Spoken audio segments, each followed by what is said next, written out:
교회력에 의하면 이번 주간은 주님의 고난 주간이라고 합니다. 이 고난 주간에는 나를 위한 십자가로 나아가시고 급기야 죽음을 스스로 맞이하시는 그 주님을 깊이 묵상하고 그 은혜를 새롭게 하는 것이 필요합니다.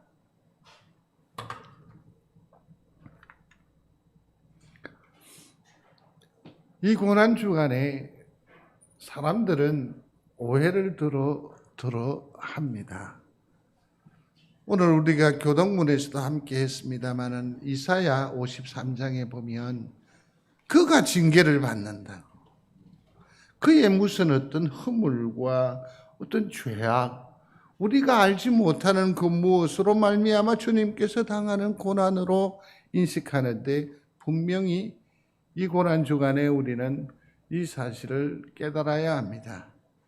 주님의 이 고난은 누구를 위함이냐? 나를 위함이다라는 사실을 보아야 합니다. 그 아픔이 너무 극심합니다. 조롱을 당합니다. 채찍질을 당합니다. 살점이 떨어져 나가지요. 이것은 다 나 때문이라는 것이지요. 내 죄요, 내 허물 때문이라는 것 아니겠습니까? 이 고난 주간을 지나면서 모쪼록 내 대신 주님께서 당하시는 그 고난을 다시 한 번 더 생각하면서 주님 앞에 오히려 감사하는 이번 한 주간이 되시기를 중심으로 소원합니다. 주님께서 십자가에서 운명하시기 전까지 7번의 말씀을 주십니다. 그래서 소위 말해서 가상 7언이라고 합니다. 이 말이 이것은 어쩌면 신음의 소리에 가깝고 또 고통의 소리일 수 있지만 그 의미를 우리가 다시 한 번 더 되짚어 보면 이것은 선언이고 선포이고 명령으로 들린다라는 것이죠. 주님은 십자가 위에서도 끝까지 이처럼 아버지께 순종하셨고 아버지께서 맡겨주신 그 일을 훌륭하게 감당해내어 가셨다라고 할 수 있습니다. 오늘 이 시간에는 소위 말하는 십자가 가상 7언을 한번 심령에 새기면서 주님의 그 마음을 헤아려 보는 시간이 되었으면 좋겠습니다. 제일 첫 번째로 누가복음 23장 33절로 35절에 나와 있습니다. 아버지, 저들을 사하여 주옵소서 말하고 있습니다. 이 말씀은 예수님은 가장 고통스러운 십자가에서도 우리를 사랑하셨다는 것을 우리에게 보여줍니다. 다른 사람을 돌아보기에 참으로 부적절한 자리가 있습니다. 그것은 아마 고통의 자리가 아닐까요? 내 코가 석잔데, 내 육신이 무너지는데, 이 고통이 극심한데 내가 누구를 돌아본다라는 것은 참 어려운 일일 것 같아요. 또 다른 한편으로는 엄청난 부끄러움의 자리에도 보면 참으로 남을 돌아보기가 쉽지 않을 법합니다. 그렇습니다. 평소에는 넉넉한 마음으로 사람을 대하다가도 이 부끄러움의 자리이거나 또 혹은 고통의 자리에 서게 되면 그러한 마음의 여유가 다 사라지지 않던가요? 남을 돌아볼 만한 그런 어떤 여유가 다 사라져 버립니다. 오히려 나의 이 부끄러움 때문에, 나의 이 고통 때문에 이웃을 향한 내 마음의 문은 오히려 더 철저하게 닫혀버리는 것을 우리는 경험해 봤을 것입니다. 그러나 주님은 이러한 고통의 자리, 부끄러움의 자리, 참으로 어쩔 수 없는 그런 형편과 처지의 자리에서도 저들을 위하고 저들을 위하여 기도한다라는 것 아닙니까? 끝까지 사랑하심이요 끝까지 우리를 붙드십니다 하는 것을 우리는 여기서 발견해 볼 수 있습니다. 십자가는요, 우리를 돌아보기에 최악의 자리라고 할 수 있을 겁니다. 극심한 고통의 자리가 아니겠습니까? 못이 박혔다고요. 이 맥을 지나가기 때문에 그 피가 얼마나 발에 못이 박혔단 말이에요. 그러니 이 약한 이 사지가 찢어지지 않을까요? 십자가를 자세히 보면 꼬리뼈 있는 부분에 이만한 돌출되는 부분이 있어요. 거기다가 어떻게 해요? 걸터놔요. 그냥 쳐지면 바로 적사하기 때문에. 그래서 고통을 더 증가시키고 더 지속시키기 위해서 이렇게 잔인한 방법을 사용하지요. 생각해 보십시오. 두 팔이 완전히 들려진 이 상태에서 축 늘어지게 되면 이 늑골에 압박을 받게 돼요. 그러므로 호흡도 제대로 할 수 없게 될 테지요. 사실은 우리가 성화를 통해서 주님의 십자가상의 모습을 보면 화가들이 주님에 대한 배려로 거기에 천으로 이렇게 가려두었습니다마는 실제 십자가형은 온 수치를 다 드러내요. 부끄러움의 자리라고 할 수 있지요. 내 몸 하나 추스르기 버거운 자리임에도 불구하고 주님은 아버지 저들을 사하여 주옵소서. 저들을 염려하고 있다라는 것 아닙니까? 저들을 위해서 중보하고 있습니다. 최악의 자리에서. 근데 성도 여러분, 하시기를 바랍니다. 주님이 십자가 아래로 내려다보면서 저들 했는데 그 저들 중에 저와 여러분들의 이름도 포함이 되어 있는 줄로 믿습니다. 주님이 이처럼 우리를 사랑하십니다. 누가 우리를 그리스도의 사랑에서 끊으리요? 환난이나 곤고나 박해나 기근이나 적신이나 위험이나 칼이랴.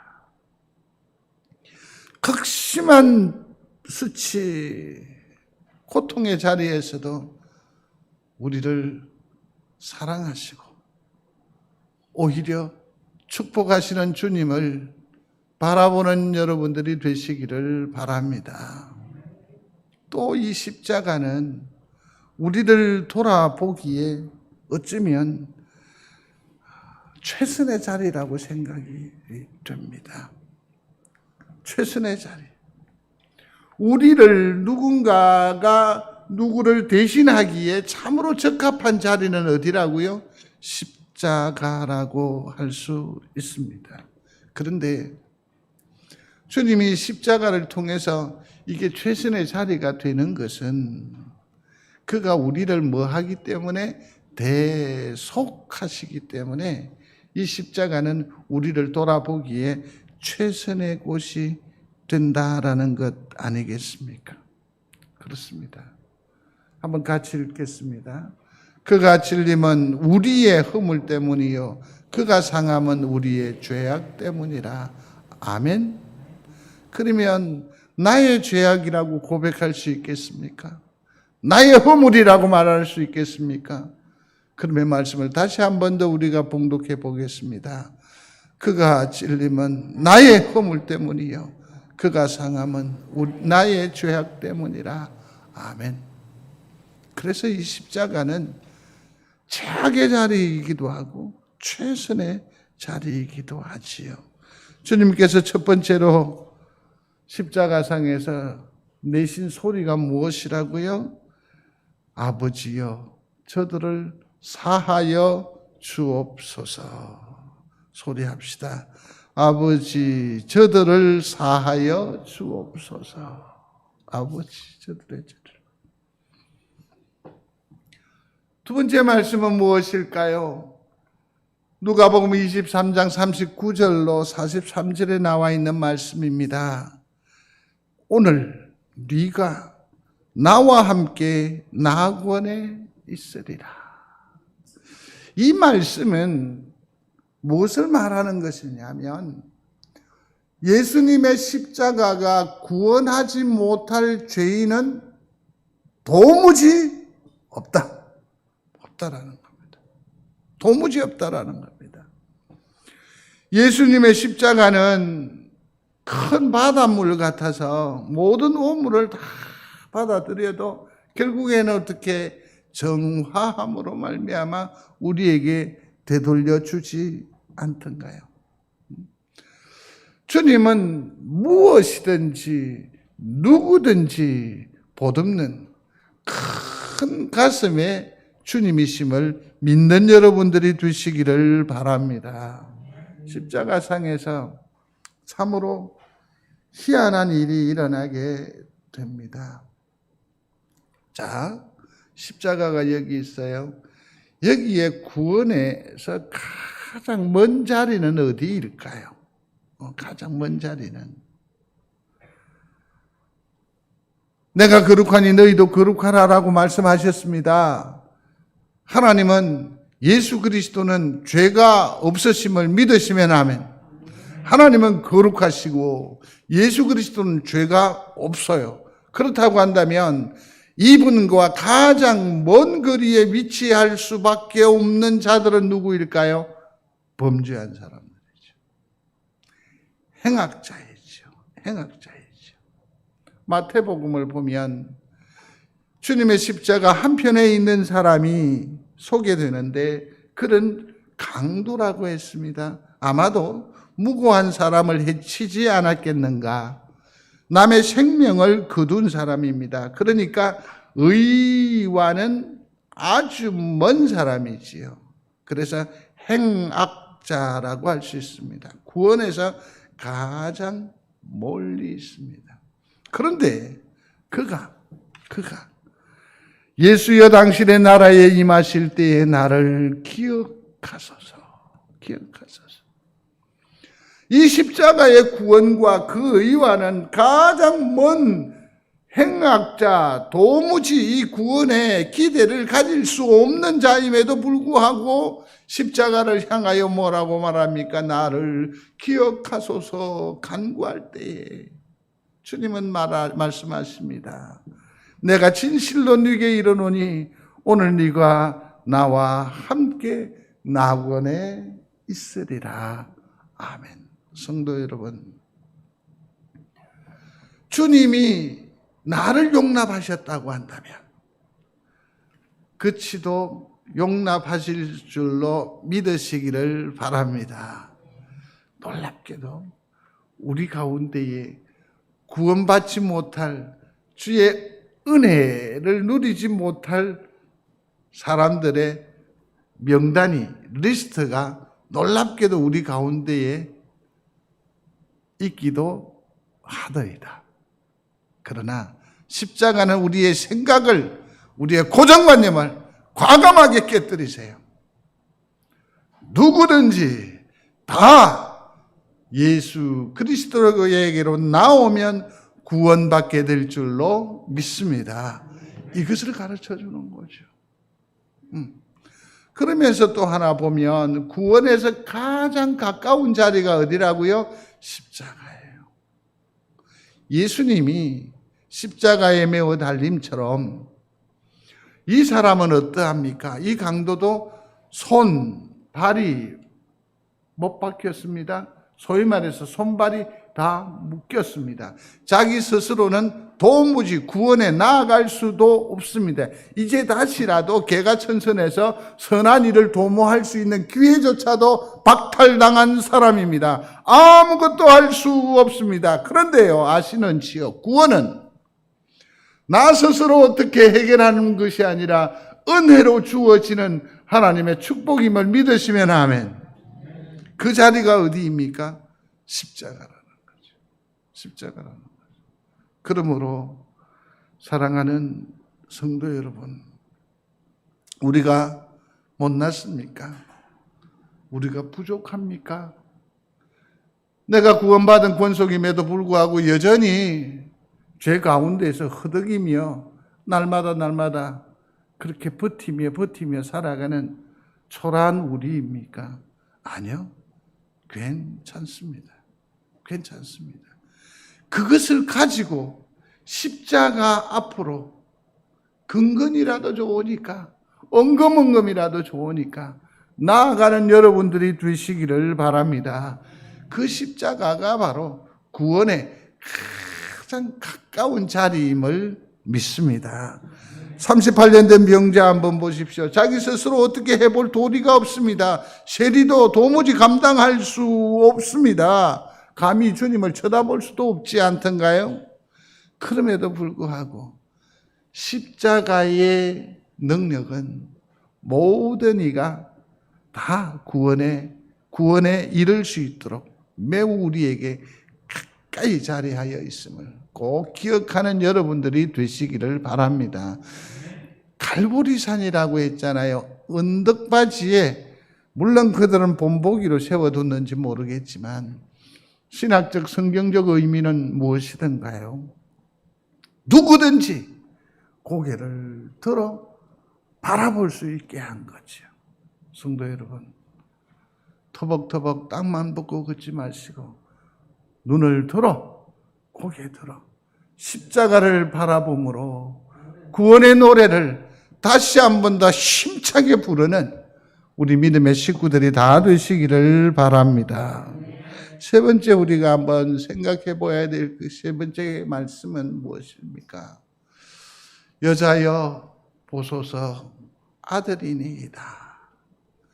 요한복음 19장 25절로 27절에 있는 말씀입니다. 이 말씀은 예수님께서 십자가에서 새로운 가족인 무엇을 낳으셨다? 교회를 낳으셨다라는 얘기입니다. 교회를 낳으셨다라는 겁니다. 십자가 아래서 이처럼 묘한 그러나 위대한 역사가 이루어지는 거죠. 어머니가 아니었던 사람이 어머니가 되고 아들이 아니었던 사람이 아들이 되었습니다. 아들이 되었습니다.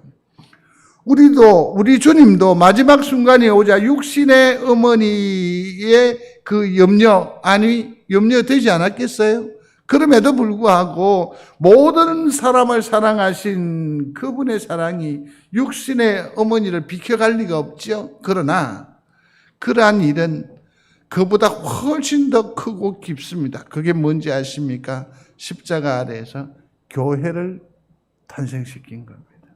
교회를. 성도 여러분, 우리가 교회임을 믿으시면 아멘. 우리가 교회 맞습니까? 그렇다고 한다면 내 어머니가 되심이 맞지요? 우리가 누군가의 아들이 되는 것 맞지요? 그것을 받아들이는 것이 바로 새로운 교회상을 확립하는 겁니다. 주님은 십자가에서. 그러므로 이 교회라는 것은 예수님의 십자가에서 나온 열매라는 거죠. 송정 제1교회는 예수님의 십자가의 열매가 됨을 믿습니다. 열매가 됨을 믿습니다. 그래요. 우리는 그렇게 되는 거예요. 한번 생각해 보십시오. 여기에 주님이 십자가상이지만 여기 계세요. 여기 계세요. 그리고서는 여기 요한이 있고 어머니가 있어요. 그죠? 이 그림을 한번 연상을 해보세요. 그러면 어떤 그림이 나올까요? 마치 결혼식의 예식 같은 느낌이 있잖아요. 무리들이 있고요. 그러나 오늘 여기에서는 교회를 탄생시킨 예식이니까 가연식이라고 해야 되겠죠. 가정을, 다시 말해서 교회를 출발하는 거룩한 의식이 어디에서? 십자가에서 이루어지는 거죠. 십자가에서. 교회는 예수님의 십자가가 나에게 온 증거입니다. 자, 주님 십자가에서 날 구원하심을 믿으시면 아멘. 그런데요, 여기서 한 가지 생각해야 할 것이 있습니다. 그건 뭘까요? 자, 누구누구 아무개씨, 당신과는 결혼하지만 당신 어머니는 내 시어머니로 받아들일 수 없습니다. 말이 돼야 안 돼요? 다시 읽어드릴게요. 아무개씨, 당신과는 결혼하지만 당신의 어머니는 내 시어머니로 받아들일 수 없습니다. 말이 맞아요? 틀려요? 더 크게 얘기하셔야 돼요. 맞아요? 틀려요? 그러면 이 말은 어떨까요? 예수님은 내 주님으로 모시지만 당신은 내 가족으로 받아들일 수 없습니다. 예수님은 내 주님으로 모시지만 당신은 내 가족으로 받아들일 수 없습니다. 이 말이 맞아요? 틀려요? 틀려요. 내가 예수 그리스도의 구원을 믿는다면, 내가 예수 그리스도를 믿는다면, 우리가 하나님의 교회됨을 믿는다면 그가 나의 식구됨이요, 그가 나의 의미가 되며 그가 나의 아들이 됨을 받아들이는 거예요. 믿으시면 아멘. 이게 믿어지면 곧 뭐냐면 예수님의 십자가를 내가 온전히 믿는 것이라는 거죠. 그 증거가 되는 거예요. 그러므로 십자가의 결정적인 능력은 어디에서부터 시작이 된다? 우리가 서로 사랑하고 서로 존중하고. 좀 아멘 하면 안 돼요? 우리가 서로 사랑하면 십자가가 증거될 줄로 믿습니다. 우리가 서로 인정하면, 우리가 서로 받아들이면 이 아름다운 교훈이 주님 십자가에서 우리에게 교훈을 하고 있음을 보게 됩니다. 네 번째 말씀은 무엇이든가요? 같이 한번 해보겠습니다. 엘리 엘리 라마 사박다니, 나의 하나님, 나의 하나님, 어찌하여 나를 버리시나이까? 마태복음과 마가복음에도 동시에 나와 있는 말씀이기도 합니다. 이 말씀은 예수님이 당하신 고통의 절정으로서 하나님으로부터 뭐냐? 버림받았다라는 사실을 여기서 강조하고 있음을 보게 됩니다. 마태복음 26장에 보면 주님께서 겟세마네에서 기도하실 때에 내 마음이 매우 고민하여 죽게 되었으니, 주님에 대해서 다소 실망스러운 어떤 그림이 여기에서 보여지거든요. 두려움에 차 있는 듯하고 다소 좀 뭐랄까 신경질적인 그런 모습으로 제자들에게 화풀이하는 듯한 느낌도 없지 않아 있지요. 주님께서 이렇게 약한 모습. 이순신은요, 내 죽음을 적에게 알리지 말라. 소크라테스는 어땠어요? 독배 앞에서도 당당했단 말이에요. 근데 우리의 주님이 이러한 어떤 그 모습? 아니요. 이 해답이 사실은 다른 데에 있습니다. 예수님이 당하신 죽음은 하나님께로부터 버림받는 거예요. 한번 보십시오. 얼마 전에 우리가 이 영화를 보지 않았습니까? 상당히 오래됐네요. 그래도 패션 오브 크라이스트. 근데 이게 등급 심사에서 너무 폭력적이라고 해서 청소년들에게는 상영 금지가 됐었던 그런 작품이기도 합니다. 근데 참으로 살펴보니까 과연 그렇게 아이들에게 무방비로 노출되기에는 참 좀 자극적인 그런 어떤 모습들이 없잖아 있긴 있더라고요. 근데 저는 이 사실 앞에 여러 가지로 생각을 하게 되더라고요. 그건 뭐냐면 하나님께서 어떤 의미로 와서 관람 불가를 내린 거예요. 관람 불가를. 이 엄청난 고통, 엄청난 무너짐, 엄청난 깨어짐, 이것을 어떻게 한다고요? 상영 금지하는 거죠. 그래서 십자가에 못 박히신 주님 그 일 이후에 여러분 기억하시는지요? 하늘이 어두컴컴해졌습니다. 무려 몇 시간 동안? 3시간 동안 어둠이 꽉 내려옵니다. 주님의 십자가를 하나님께서 뭐 하셨어? 상영 금지하는 거예요. 두 가지로 생각할 수 있을 거예요. 두 가지로. 하나는 우리의 죄악이 너무너무 이같이 처참하다는 것 때문에 우리를 사랑하심이요.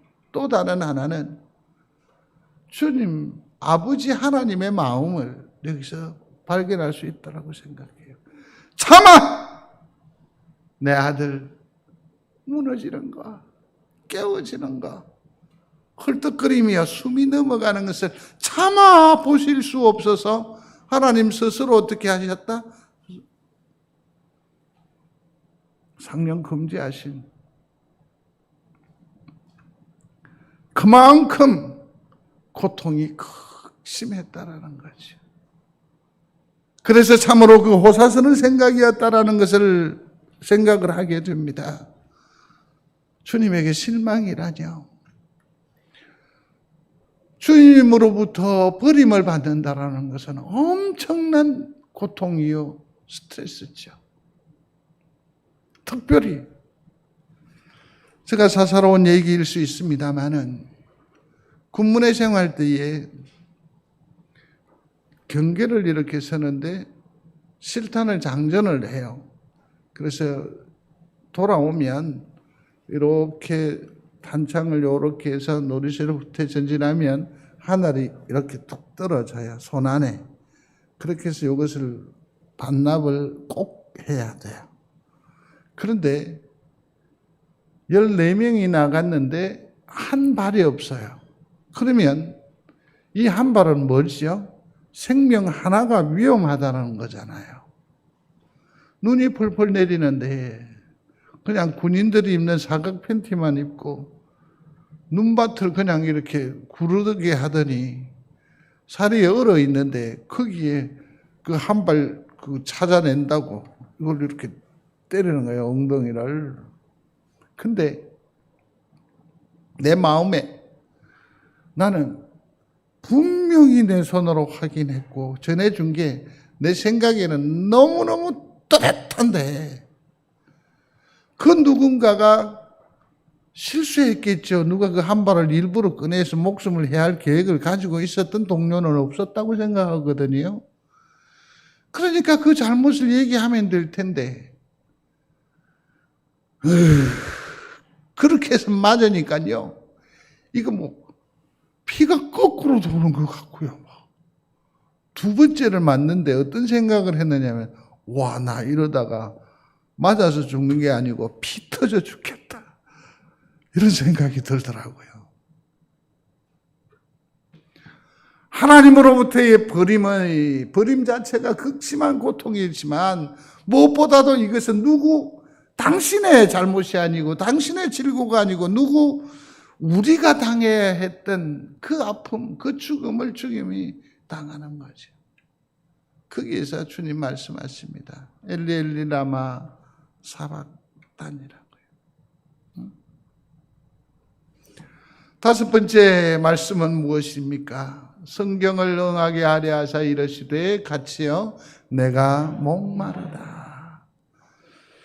이 말씀에는 대부분 메시지가 내가 목마르다 쪽에 마음이 메시지가 맞춰져 있는데 오늘 요한복음 19장 28절에 있는 이 말씀을 근거로 해서 보면 성경에 응하게 하려 하사 하는 부분에 포커스를 맞춰보면 그렇습니다. 이 말씀은 예수님은 뭐대로? 말씀대로 사셨고 말씀대로 죽으셨다라는 것을 말하고 있음을 보게 됩니다.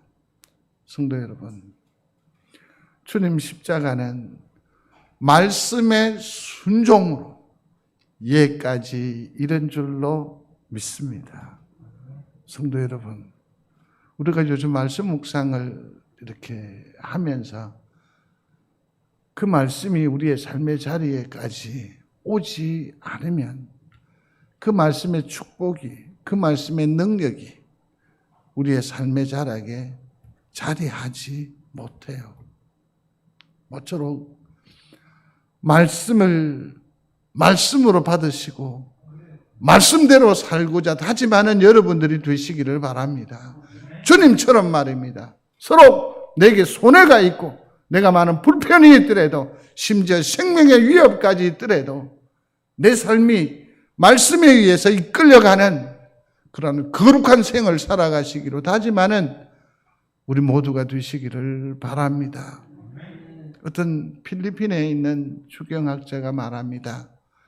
노아는 말씀에 순종하여 시키는 대로 틀림없이 자재를 썼고 한치의 빈틈도 없이 공사를 진행했기 때문에 세상을 삼키는 험한 물살에도 살아남은 것이다. 동남아 특유의 그런 해석이라고 생각이 됩니다. 그러나 저는 의미는 참 강하지요. 철두철미하게 말씀대로 삶을 살게 되면 우리는 어떻게 된다고요? 승리하게 될 것입니다. 주님은 그러므로 철저하게 말씀으로 순종하심으로 우리의 구원을 이루셨습니다. 그러면서 우리에게 말씀 순종으로 우리를 초청하는 거예요. 내가 말씀대로 이러한 삶을 살았으니까 너희도 어떻게 그렇게 살아보라는 거죠. 사람이 떡으로만 살 것이 아니요 하나님의 입으로부터 나오는 모든 말씀으로 살 것이니라. 아멘.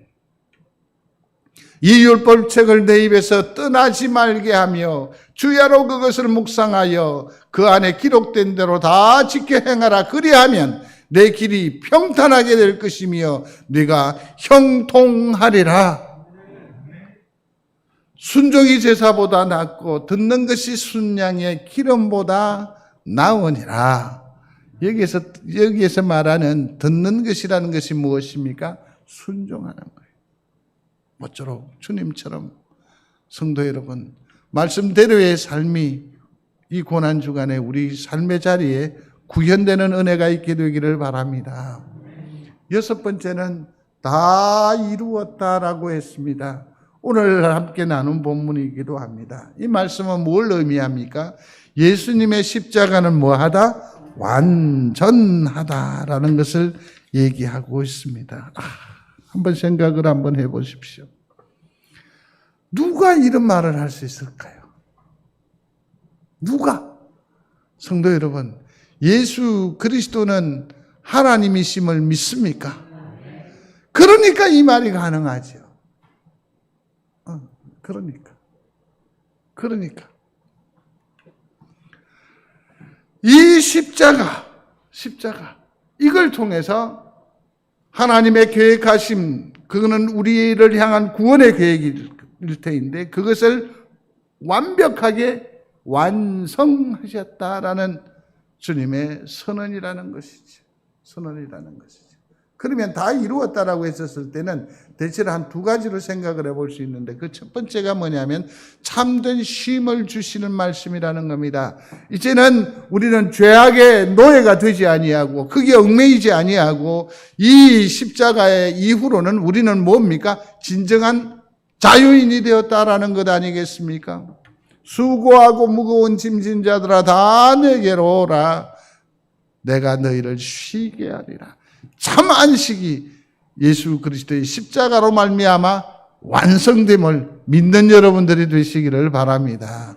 그러면서 이제는 우리에게 참된 일을 주시는 거예요. 십자가를 부끄럽게 생각하지 말고 십자가를 실패로 생각하지 말고 십자가를 좌절로 생각하지 말라는 얘기입니다. 이제는 이것에 있어 견고하게 서서 예수 그리스도의 십자가를 오히려 들고 오히려 나타내고 드러내는 이제 본격적인 새로운 사역이 시작되었다라는 것을 우리에게 가르쳐주고 있습니다. 다 이루었다. 한번 소리해 보십시오. 다 이루었다.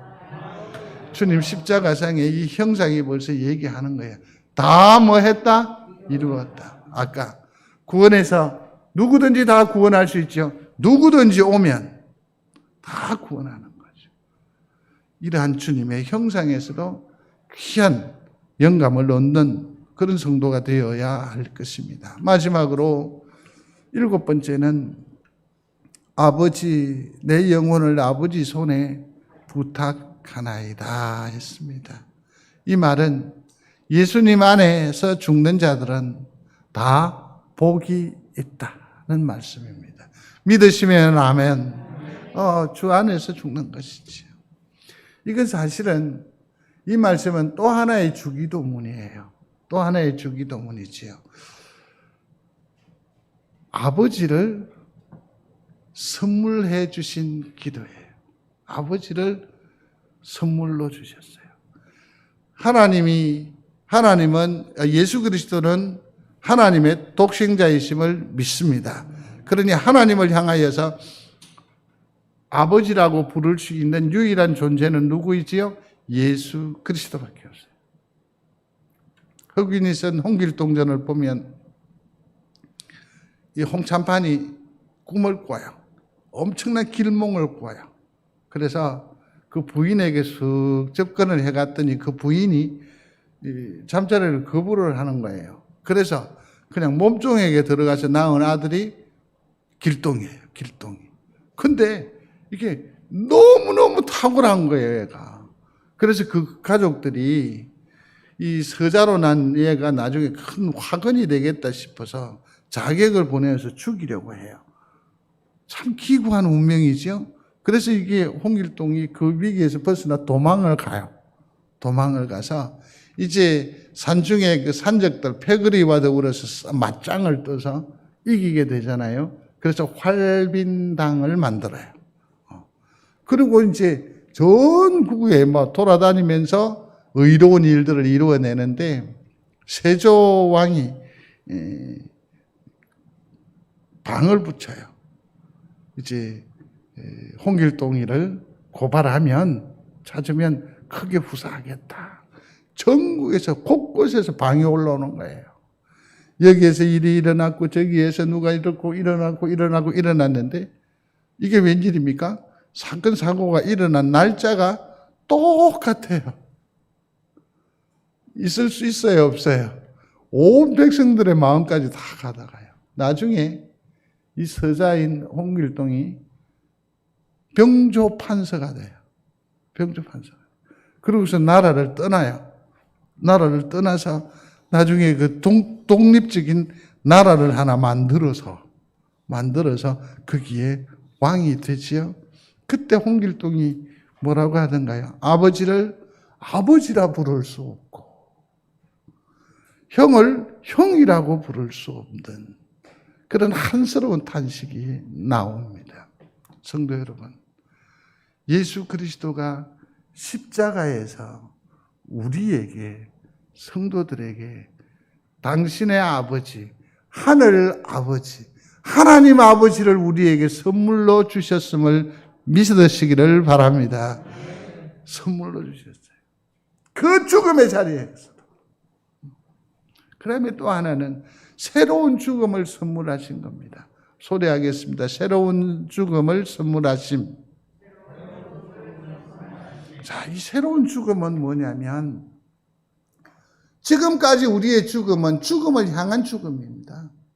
죽음을 향한 죽음이었습니다.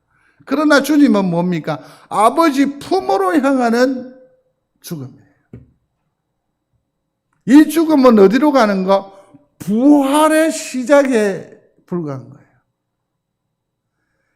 이 주님의 죽으심과 장사함이 없으면 무엇을 볼 수 없어요? 부활을 볼 수가 없죠. 그래서 주님께서 죽음을 새롭게 해석하셔서 이렇게 말해요. 지금 이후로 주 안에서 죽은 자들은 복이 있도다. 사랑하는 성도 여러분, 우리가 지금 죽음에 점점 가까이 가고 있음을 느끼십니까? 정말 죄송합니다. 저는 한 해 한 해 다르대요. 그러니 우리 연로한 권사님들이 보기에는 얼마나 가소로운 얘기인지 모르겠는데 아닙니다. 저도 이제 환갑이 내일 모레입니다. 그러니까 이 달라지던데요. 죽음에 점점 가까이 가요. 그렇지만 생각을 달리 하시기를 바랍니다. 하나님께 더 가까운 줄로 믿으시기 바랍니다. 누가 꼭대기층에 집을 구해놓고서 거기 가니까 어느 목사님이 설교를 하더라고요. 하나님과 가까이 왔다고. 하나님과 가까이 왔다라고. 참 의미 있는 얘기요. 해석인 것 같은데. 우리가 비록 연로합니다. 병마에 지쳐 있습니다. 그러나 어디에 가까이 있어요? 하나님께 가까이. 또 부활이 가까이 왔다라는 것으로 생각하시면서 오늘의 삶을 용기 백배하시기를 바랍니다. 그렇습니다. 아버지여, 내 영혼을 부탁합니다.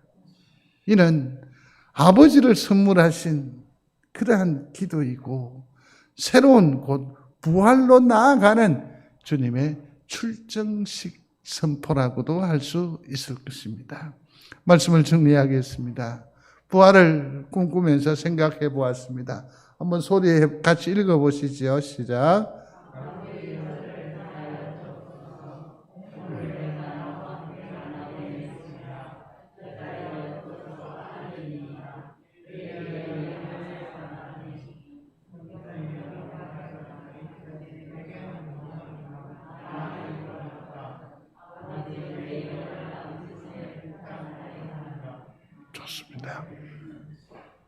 좋습니다. 그런데 왜 그럴까? 왜 이 마음이 들어서 이렇게 소리하게 될까? 성도 여러분, 정말 떨리는 마음으로 제가 할 수 있는 최대한의 예스러운 표현으로 성도들에게 말씀드립니다. 고난주간 십자가 강 건너 불 구경하듯 마시기를 바랍니다. 벚꽃도 매화는 이미 져버렸습니다. 그 다음에 곳곳에 오지 말라 하는데, 곳곳에 오지 폐쇄를 한다라고 하는데, 십자가의 구견꾼이 아니라 방관자가 아니라 염치불구한 자가 되어서는 안 됩니다, 성도 여러분. 그래서 이번 고난주간에 앞서 살핀 주님의 그 절규를 들었지 않으셨습니까? 그 한 구절만이라도 내 심장에서 작동하기를 바랍니다. 단 한 번이라도 주님의 마음, 주님의 그 말씀에 순종하고자 애써 분투하는 이 고난주간이 되시기를 주의 이름으로 축원합니다. 부활의 주를 기쁨으로 보게 하실 줄로 믿습니다. 기도하겠습니다.